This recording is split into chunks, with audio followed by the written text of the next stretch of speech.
Hi, welcome to Just Read It, coming to you from the beautiful Assisted Living Center of Laurelhurst Village in Portland, Oregon. I'm Caroline Miller, author of several books, a blog, Write Away blog, and the play, and well, I write. My co-host is Susan Stoner, who really writes. She's the author of the Sage Adair Mysteries, Pacific Northwest Mysteries at the Turn of the Century.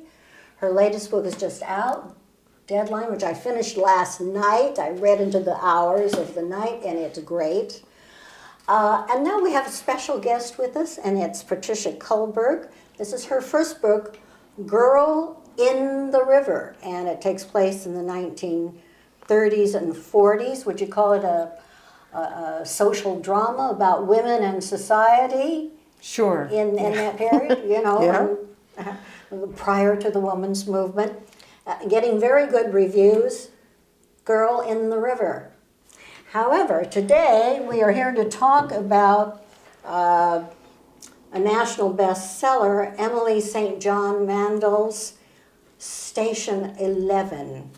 And this is a sort of apocalyptic, or dystopian really, more dystopian, Right. the end of the world type of novel. And it's won all sorts of prizes and been on the bestseller list. So, we're going to start with you. Okay, And as our guest, we always put our guest, Patricia, on the hot seat. that's right. Tell us a little bit about the book without giving too much away and your take on it. Okay, it is a dystopian novel, as you said, that's premised on a deadly virus that sweeps the world and wipes out about 98% of the inhabitants and precipitates the total collapse of civilization. Mm-hmm. So the world is reduced to a place where there are no longer governments, there's not police, there are no institutions like schools or hospitals, there's no industry, there are no products. And they're just people living kind of in small towns or sort of an bands. agrarian community. Yeah, medieval or even pre-medieval. The main character is Kirsten, who's a young woman who lives and works with a traveling troupe of performers, and they go from town to town and do music, but also perform Shakespeare's plays in an effort to preserve the spirit of humanity, which is the very often repeated theme of the book, that survival is not enough. And this troupe eventually runs afoul of a dangerous and violent sect headed by this guy they call the Prophet. And it is the confrontation with this sect that provides most of the narrative driving force of the novel. The story weaves back and forth in time around the moment of the collapse, and it pulls together a number of storylines involving a number of point of view characters, all of whom intersect through this one fellow, Arthur, who at the beginning of the book is an aging actor who dies on stage of a heart attack while playing the role of King Well, that's Lear. a pretty good review. Yeah. So what Yeah. did you think of it? Yeah. What Well, was your I thought it was reaction? very deftly written and skillfully pulls together all these different storylines. It's a quick read, and I especially thought she did a detailed and interesting rendering of what a world like that might look like, and it's a very bleak and horrifying and dangerous place. The thing where I felt it was lacking was in any real exploration of the moral dilemmas that people might have been faced with during a time like that, and how they might have made the tough decisions that I'm sure that they were faced with. Mm-hmm. So that's my take. All right, Susan? I agree that it was extremely well written, and I thought she did a marvelous job of going back and forth in time and switching between characters. I think that's a very difficult thing to do well, and she did do it very well. Yes. My problem was the whole underlying premise, and it might be because I'm a historical researcher. And the idea that a world devastated by a virus in which all the infrastructure remains, the libraries, everything else, I know enough about history to know that they could, the reason they were using horses to pull their wagons was because gasoline goes stale after 3 years. Well, today people make gasoline in their basement. It's not that hard. And when you have the entire infrastructure there, much of their problems in surviving after 20 years just absolutely made me crazy. Because I'm going, oh, come on. They've got an entire university. They got everything to actually bring everything back up to where it was. Yeah, I had a little trouble with that. I think I was more willing to go with it. You know, you have to make that choice of whether, because I had some of those same concerns. Yeah, well, you know, after 20 years, wouldn't they be farther along than this? Yes, yeah. Yes.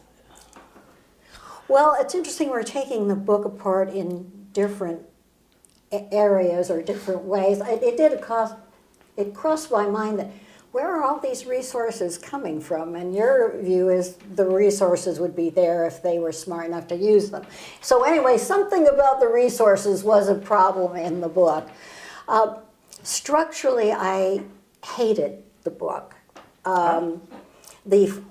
First of all, Ian Forster says, you write a novel and readers read it because of curiosity. And it is curiosity that propels a reader through a book.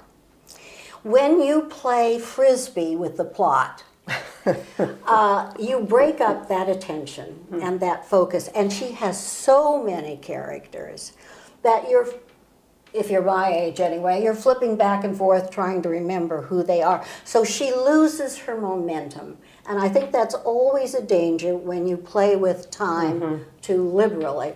So I didn't care for the book. Her writing was serviceable. It was not poetic. There were many things that made no sense. She put in a lot of symbols, but she never used them. What was the purpose of Shakespeare being in the novel? What did King Lear mean? And the story for which the book is written, Station 11, can you really tell me what that has to do with the novel? So I had no problems with it. But on the other hand, she's won all kinds of awards, so what do I know? Anyway, well, we must move on. I'm sure we could talk about this book pretty extensively if we had more than 10 minutes. Right. Well, actually, we have a few more minutes. Were you going to say something, Well, I was just going to Patricia? say that I think that what you were getting at was the complexity of the plot was really ended up short shrifting the characters. It did. And that's where I had the issues, because I thought this is really interesting, and why didn't we get to explore Good concept. her? You know, she became a killer, and we had no idea about what that was like for her. Yeah. So there. Well, so there we are. I guess I'm against the tide of public opinion, so be it. Now, Patricia, what we do here is judge the book as a recommendation to our viewers out there who are growing, and thank you, as to whether they should really waste the time on the book. So blue marbles in the thing means yeah. And red, as for just read it, means go get it. Okay. All right.